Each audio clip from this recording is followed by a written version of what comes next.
Baker Mayfield making his official debut as a member of the Panthers, a multimedia assault on the senses. A little written article from Darren Gant, a little sit down with their in-house video team, a little press conference.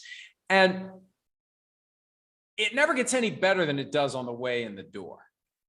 It's never going to be any better between Baker Mayfield and the Carolina Panthers than it is right now.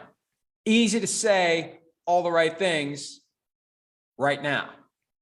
You throw in some adversity. You shake gently, or more than gently, as you lose a few games, and you see what happens. Very easy on the way in the door to say, for example, Sam Darnold and I are going to push each other to be better. Very easy to say when Baker Mayfield is presumably the starter. What if Baker Mayfield's presence pushes Sam Darnold to be better than he's ever been? What if Sam Darnold wins the job?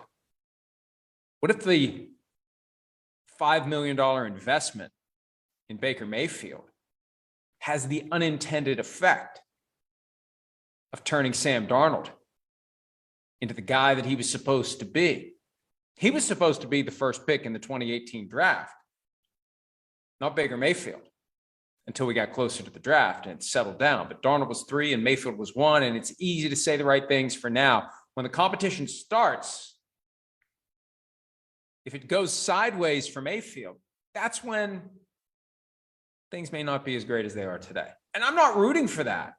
I love some chaos. I like good stories. I like intriguing content. And yeah, it would be a good story if the unexpected happens. It's always a good story when the unexpected happens. We like a good twist.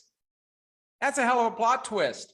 The Panthers go out to get Baker Mayfield, and it awakens the beast that has been lying dormant within Sam Darnold.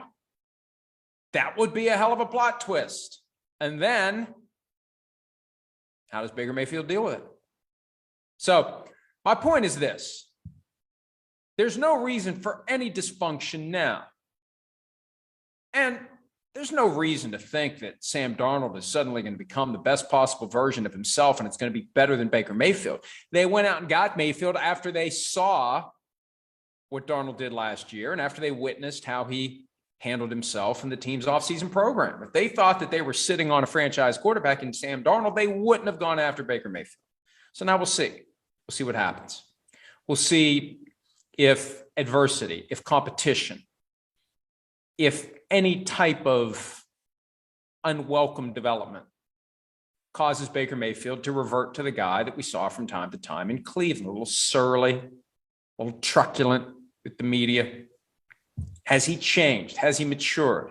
Has he taken to heart the lessons learned in Cleveland? Or in his mind, are they wrong and he's right? It reminds me a little bit of what happened with Carson Wentz last year. Gets thrown out of Philly, finds safe harbor with a family member in Indy, in Frank Reich, and is able to say, it wasn't me, it was them. They were wrong. I was right. I'm not changing. I'm going to keep being who I am. Now, this year, Carson Wentz would be wise to realize it was him, and he better turn it around or he's going to be out of the NFL.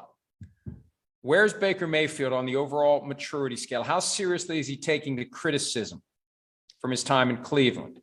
And what will happen when things inevitably go a little sideways? They're not going to go 17-0. Watch, now they're going to go 17-0. They're not going to go 17-0. They're going to lose a game. There's going to be a win that maybe doesn't go as well, like the Lions game last year when Baker Mayfield didn't talk to the media, even though the team won the game. He didn't have a good game. Surly about that. Surly about a lot of things. And that surliness can propel him. It can be a key ingredient in being the best player you can be, but at the same time, you got to learn how to turn it off. And part of it is maturing. Look, the brain isn't fully developed until you're 25, 26 years old. You're capable of changing and growing, learning from your mistakes. We'll see. First, he's got to admit that he made mistakes in Cleveland. He may have emerged from his Cleveland experience thinking, they were crazy, I was sane, I'm going to keep behaving the way I always have. Hi, I'm Mike Tirico, and thanks for watching. Make sure to hit subscribe for the latest news and highlights from NBC Sports.